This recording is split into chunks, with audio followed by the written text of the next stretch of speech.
9. वायुमंडल। पृथ्वी के चारों ओर से घिरे हुए वायु के विस्तृत फैलाव को वायुमंडल एटमॉस्फेयर कहते हैं। वायुमंडल के ऊपरी परत के अध्ययन को वायुविज्ञान एयरोलॉजी और निचली परत के अध्ययन को ऋतु विज्ञान मेट्रोलॉजी कहते हैं। आयतन के अनुसार वायुमंडल में 30 मील के अंदर विभिन्न गैसों का मिश्रण इस प्रकार है। नाइट्रोजन 78.07%, ऑक्सीजन 20.93%, कार्बन डाइऑक्साइड 0.03% और आर्गन 0.93%। वायुमंडल में पाए जाने वाले कुछ महत्वपूर्ण गैस। 1. नाइट्रोजन। इस गैस की प्रतिशत मात्रा सभी गैसों से अधिक है। नाइट्रोजन की उपस्थिति के कारण ही वायुदाब, पवनों की शक्ति तथा प्रकाश के परावर्तन का आभास होता है। इस गैस का कोई रंग, गंध अथवा स्वाद नहीं होता। नाइट्रोजन का सबसे बड़ा लाभ ये है कि ये वस्तुओं को तेजी से जलने से बचाती है। यदि वायुमंडल में नाइट्रोजन ना होती तो आग पर नियंत्रण रखना कठिन हो जाता। नाइट्रोजन से पेड़ पौधों में प्रोटीनों का निर्माण होता है, जो भोजन का मुख्य अंग है। ये गैस वायुमंडल में 128 किलोमीटर की ऊंचाई तक फैली हुई है। पृष्ठ 129। 2. ऑक्सीजन। ये अन्य पदार्थों के साथ मिलकर जलने का कार्य करती है। ऑक्सीजन के अभाव में हम ईंधन नहीं जला सकते, अतः यह ऊर्जा का मुख्य स्रोत है। ये गैस वायुमंडल में 64 किलोमीटर की ऊंचाई तक फैली हुई है, परंतु 16 किलोमीटर से ऊपर जाकर इसकी मात्रा बहुत कम हो जाती है। 3. Carbon dioxide. ये सबसे भारी गैस है और इस कारण ये सबसे निचली परत में मिलती है। फिर भी इसका विस्तार 32 किलोमीटर की ऊंचाई तक है। ये गैस सूर्य से आने वाली विकिरण के लिए पारगम्य तथा पृथ्वी से परावर्तित होने वाले विकिरण के लिए अपरागम्य है। अतः ये कांच घर या पौधा घर, ग्रीन हाउस प्रभाव के लिए उत्तरदायी हैं और वायुमंडल के निचली परत को गर्म रखती हैं। 4. ओजोन। ये गैस ऑक्सीजन का ही एक विशेष रूप है। ये वायुमंडल में अधिक ऊंचाइयों पर ही अति न्यून मात्रा में मिलती है। ये सूर्य से आने वाली तेज पराबैंगनी विकिरण अल्ट्रावायलेट रेडिएशंस के कुछ अंश को अवशोषित कर लेती है। ये 10 से 50 किलोमीटर की ऊंचाई तक केंद्रित है। वायुमंडल में ओजोन गैस की मात्रा में कमी होने से सूर्य की पराबैंगनी विकिरण अधिक मात्रा में पृथ्वी पर पहुंचकर कैंसर जैसी भयानक बीमारियां फैला सकता है। गैसों के अतिरिक्त वायुमंडल में जलवाष्प तथा धूल के कण भी उपस्थित है। आकाश का रंग नीला धूल कण के कारण ही दिखाई देता है। जलवाष्प सूर्य से आने वाले सूर्यातप के कुछ भाग को अवशोषित कर लेता है तथा पृथ्वी द्वारा विकिरित ऊष्मा को संजोए रखता है। इस प्रकार ये एक कंबल का काम करता है, जिससे पृथ्वी न तो अत्यधिक गर्म और न ही अत्यधिक ठंडी हो सकती है। जलवाष्प के संघनन से वृष्टि होती है। वायुमंडल में जलवाष्प सबसे अधिक परिवर्तनशील तथा असमान वितरण वाली गैस है। पृथ्वी के ताप को बनाए रखने के लिए उत्तरदायी है CO2 एवं जलवाष्प। वायुमंडल की संरचना। वायुमंडल को निम्न परतों में बांटा गया है। 1. क्षोभमंडल, ट्रोपोस्फेयर। 2. समताप मंडल, स्ट्रेटोस्फेयर। 3. ओजोन मंडल, ओजोनोस्फेयर। 4. आयन मंडल, आयनोस्फेयर। और 5. बहिर्मंडल, एक्सोस्फेयर। 1. क्षोभ मंडल, ट्रोपोस्फेयर। ये वायुमंडल का सबसे नीचे वाली परत है। इसकी ऊंचाई ध्रुवों पर 8 किलोमीटर तथा विषुवत रेखा पर लगभग 18 किलोमीटर होती है। क्षोभ मंडल में तापमान की गिरावट की दर प्रति 165 मीटर की ऊंचाई पर 1 डिग्री सेल्सियस अथवा 1 किलोमीटर की ऊंचाई पर 6.4 डिग्री सेल्सियस होती है। सभी मुख्य वायुमंडलीय घटनाएं जैसे बादल, आंधी एवं वर्षा इसी मंडल में होती हैं। इस मंडल को संवहन मंडल कहते हैं, क्योंकि संवहन धाराएं इसी मंडल की सीमा तक सीमित होती हैं। इस मंडल को अधोमंडल भी कहते हैं। 2. समताप मंडल, स्ट्रेटोस्फेयर। समताप मंडल 18 से 32 किलोमीटर की ऊंचाई तक है। इसमें ताप समान रहता है। इसमें मौसमी घटनाएं जैसे आंधी, बादलों की गरज, बिजली कड़क, धूलकण एवं जलवाष्प आदि कुछ नहीं होती है। इस मंडल में वायुयान उड़ाने की आदर्श दशा पाई जाती है। समताप मंडल की मोटाई ध्रुवों पर सबसे अधिक होती है। कभी कभी विषुवत रेखा पर इसका लोप हो जाता है। कभी कभी इस मंडल में विशेष प्रकार के मेघों का निर्माण होता है, जिन्हें मूलाभ मेघ, मदर ऑफ पर्ल क्लाउड कहते हैं। पृष्ठ 130। 3. ओजोन मंडल, ओजोनोस्फेयर। धरातल से 32 किलोमीटर से 60 किलोमीटर के मध्य ओजोन मंडल है। इस मंडल में ओजोन गैस की एक परत पाई जाती है, जो सूर्य से आने वाली पराबैंगनी किरणों को अवशोषित कर लेती है। इसीलिए इसे पृथ्वी की सुरक्षा कवच कहते हैं। ओजोन परत को नष्ट करने वाली गैस CFC क्लोरोफ्लोरोकार्बन है, जो एयर कंडीशनर, रेफ्रिजरेटर आदि से निकलती है। ओजोन परत में क्षरण CFC में उपस्थित सक्रिय क्लोरीन कारण Cl कारण होती है।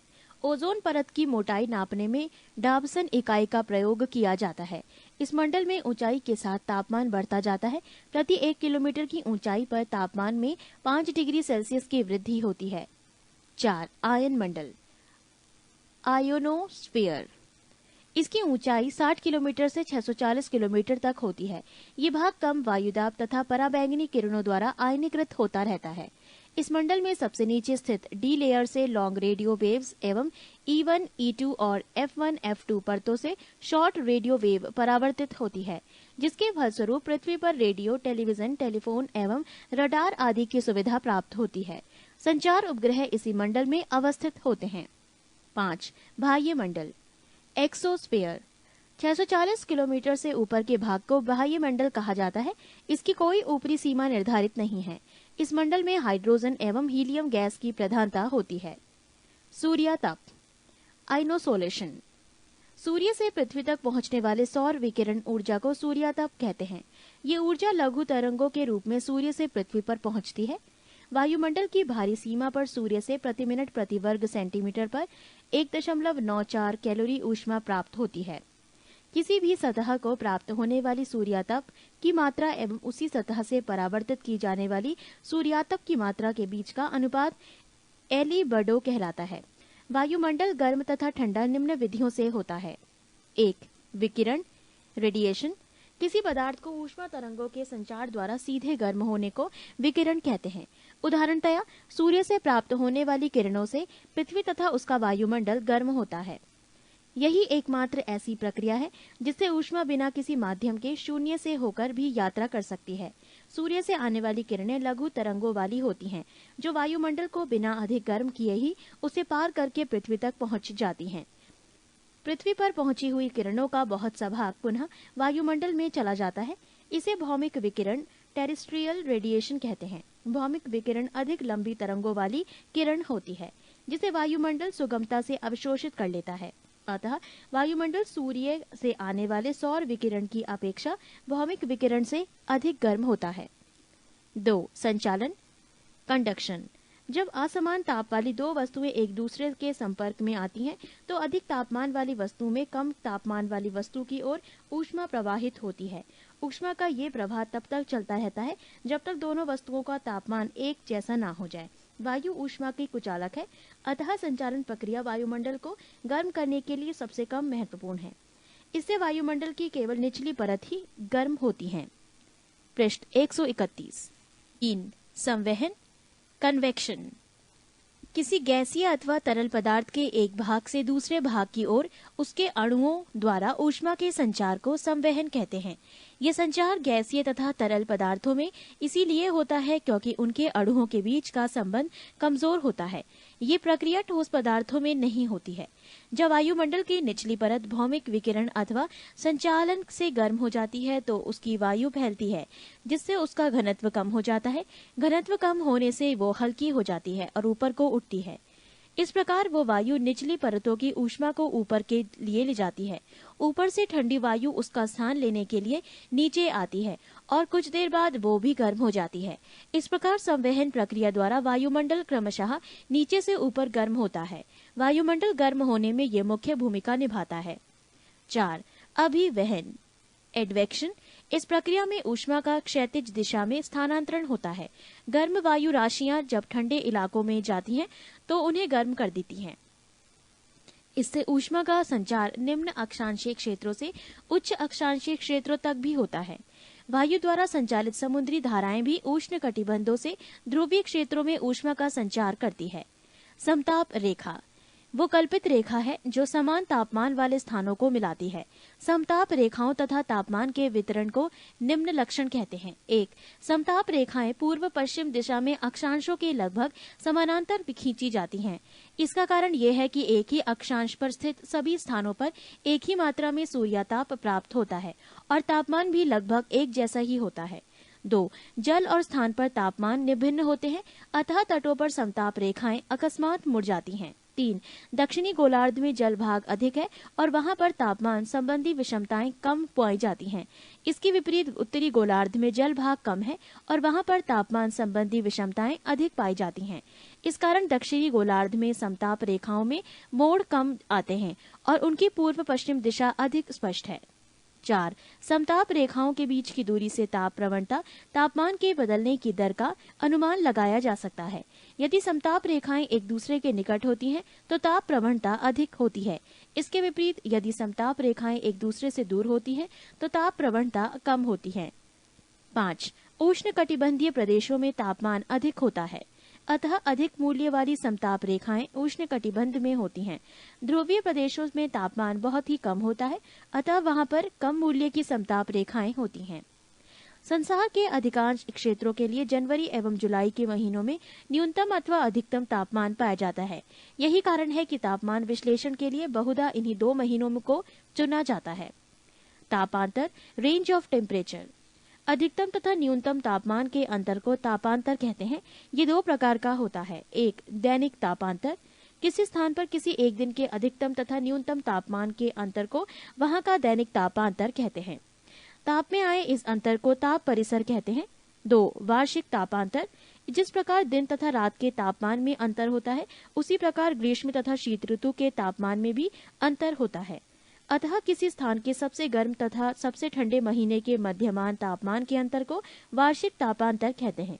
विश्व में सबसे अधिक वार्षिक तापांतर 65.5 डिग्री सेल्सियस साइबेरिया में स्थित बरखोयांस्क नामक स्थान का है। किसी भी स्थान विशेष के औसत तापक्रम तथा उसके अक्षांश के औसत तापक्रम के अंतर को तापीय विसंगति कहते हैं। पृष्ठ 132। वायुमंडलीय दाब, पवन एवं वायु राशियां।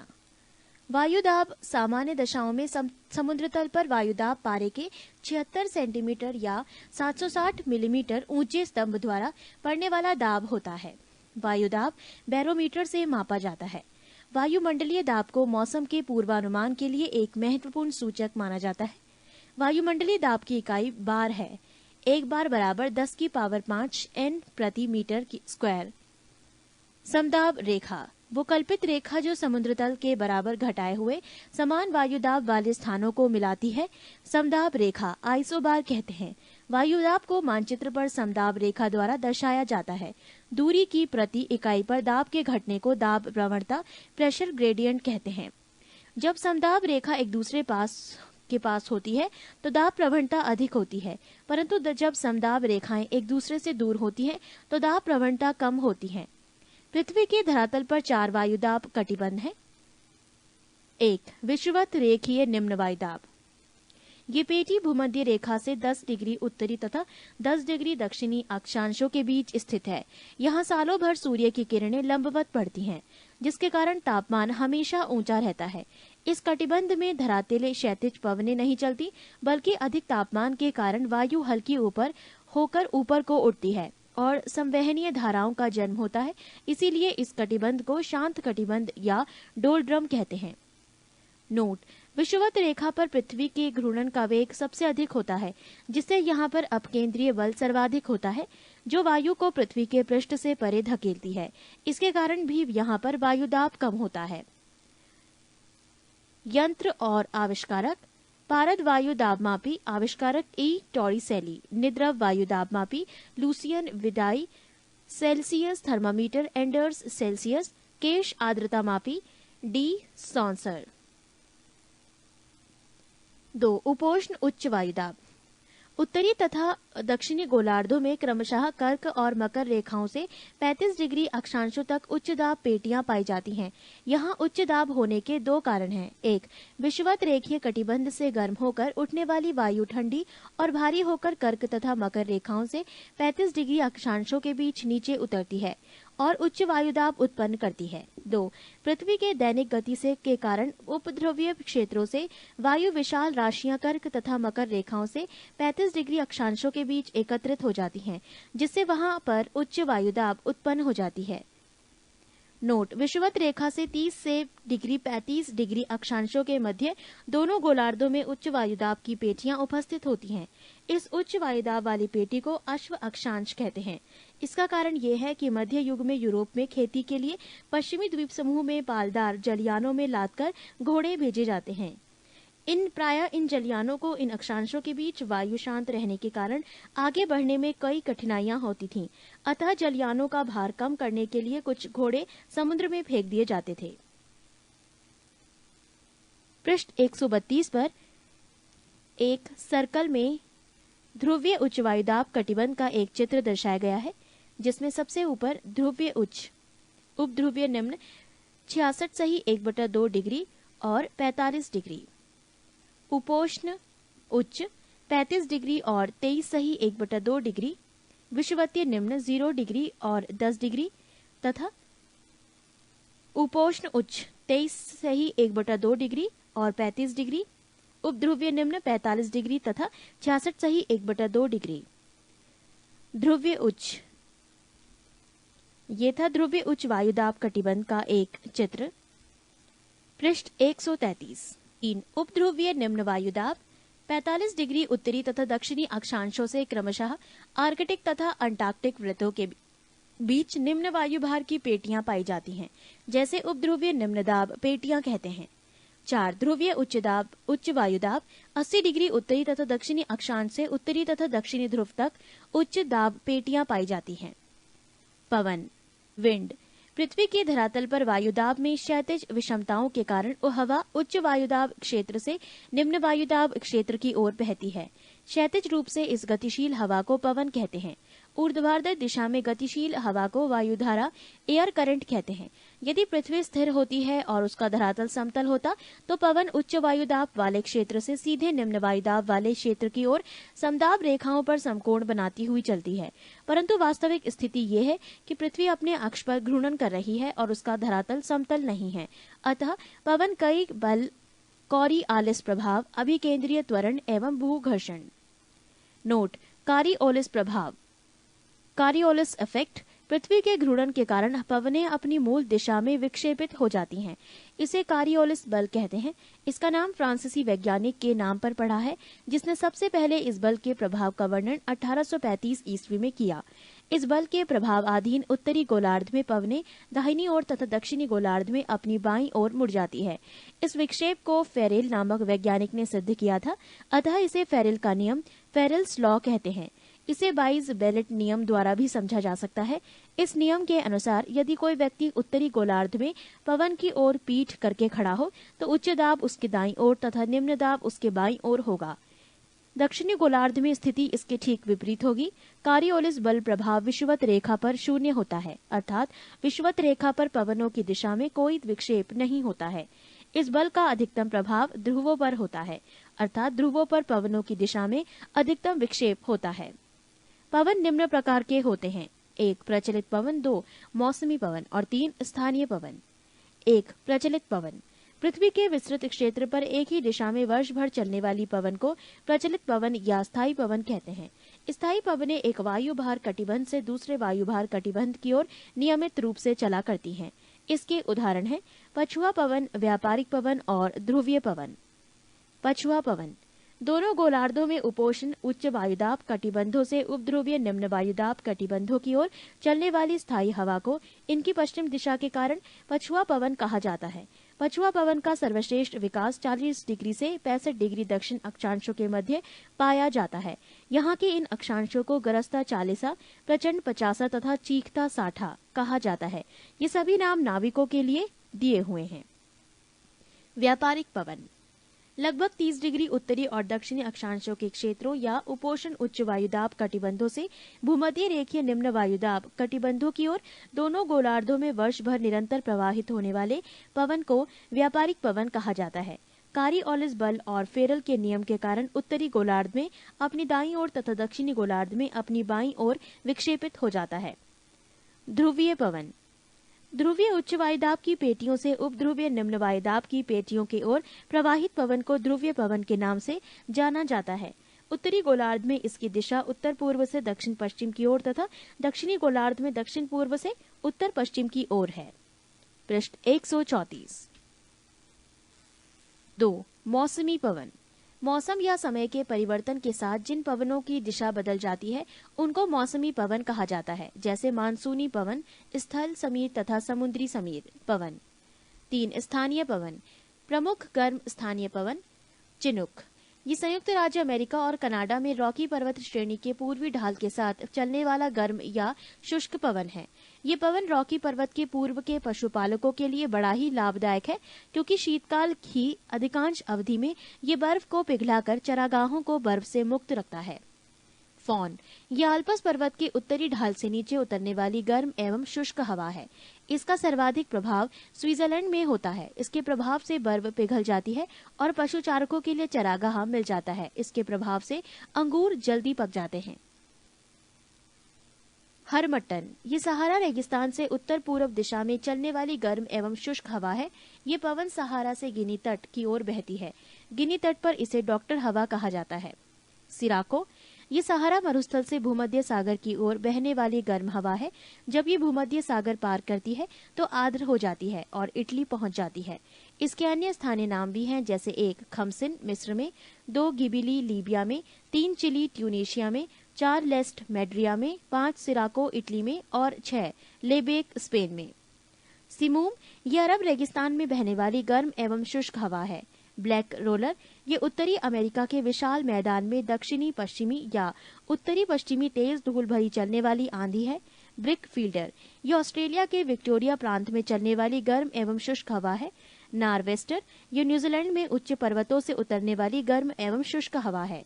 शामल। ये इराक तथा फारस की खाड़ी में चलने वाली गर्म एवं शुष्क हवा है। सांता आना।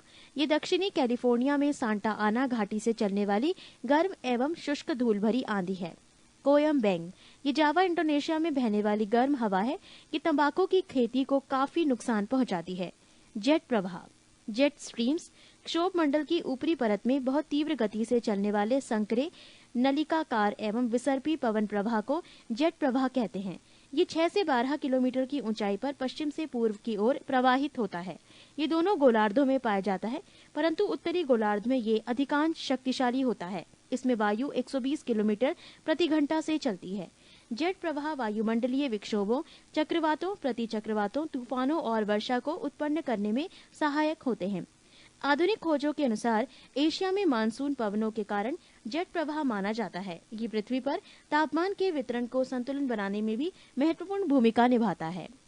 पृष्ठ 135। वायु राशियां, एयर मैसेज। वायुमंडल का ये विशाल एवं विस्तृत भाग, जिसमें तापमान तथा आर्द्रता के भौतिक लक्षण क्षैतिज दिशा में समरूप हो, वायु राशि कहलाती है। सामान्यतः वायु राशियां सैकड़ों किलोमीटर तक विस्तृत होती हैं। एक वायु राशि में कई परतें होती हैं जो एक दूसरे के ऊपर क्षैतिज दिशा में फैली होती हैं। प्रत्येक परत में वायु के तापमान तथा आर्द्रता की स्थिति लगभग समान होती है। ये जलवायु तथा मौसम के अध्ययन में महत्वपूर्ण भूमिका निभाती है। वाताग्र फ्रॉन्ट्स। 2 विभिन्न प्रकार की वायु राशियां सुगमता से आपस में मिश्रित नहीं होती और तापमान तथा आर्द्रता संबंधी अपना अस्तित्व बनाए रखने के प्रयास करती है। इस प्रकार 2 विभिन्न वायु राशियां एक सीमा तल द्वारा अलग रहती हैं। इस सीमा तल को ही वाताग्र फ्रॉन्ट्स कहते हैं।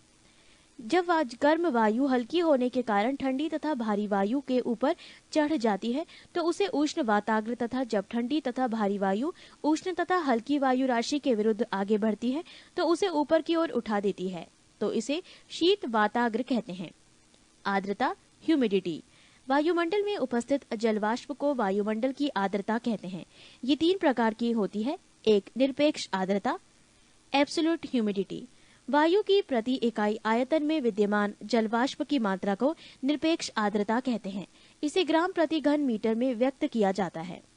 2. विशिष्ट आर्द्रता स्पेसिफिक ह्यूमिडिटी। वायु के प्रति इकाई भार में जलवाष्प के भार को विशिष्ट आर्द्रता कहते हैं। इसे ग्राम प्रति किलोग्राम की इकाई में मापा जाता है। 3. सापेक्ष आर्द्रता रिलेटिव ह्यूमिडिटी। किसी भी तापमान पर वायु में उपस्थित जलवाष्प तथा उसी तापमान पर उसी वायु की जलवाष्प धारण करने की क्षमता के अनुपात को सापेक्ष आर्द्रता कहते हैं। इसे निम्न सूत्र द्वारा भी व्यक्त कर सकते हैं।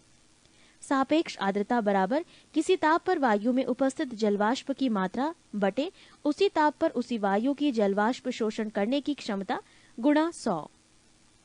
सापेक्ष आर्द्रता जलवाष्प की मात्रा एवं वायु के तापमान पर निर्भर करता है। इसे प्रतिशत में व्यक्त किया जाता है। वायु में जलवाष्प की मात्रा अधिक होने पर सापेक्ष आर्द्रता अधिक होती है।